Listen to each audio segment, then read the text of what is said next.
Torej, kako komentirate današnje neuradne rezultate volitev?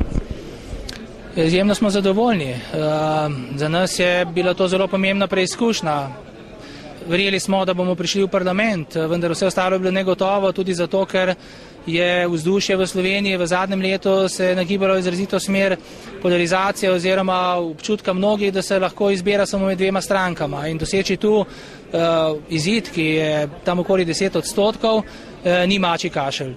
To nas obvezuje, da bomo v tem mandatu dosledno vztrajali na naši poti, zagotavljali, da katerakoli koalicija že ne bi podlegla skušnjavam, kot jim je sedanja. Lekcija je zelo boleča, kot vidimo, tudi velika dobronamernost, s katerimi ljudje neko opcijo podprejo na volitvah.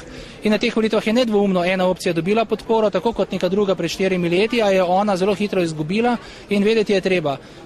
Delo se šele pričenja. Rezultati na volitvah so vstopnica, ne izstopnica, in v tem smislu je potrebno zelo resno se lotiti dela, neka homogena razvojna koalicija, ki ne bo špekulirala s popularnostjo, ampak za učinkovitostjo in odzivanjem na probleme, ki jih ni malo in so bili v kampanji izpostavljeni, bo na veliki preizkušnji. Mi nameravamo biti trden člen in zelo načelen člen takšne koalicije.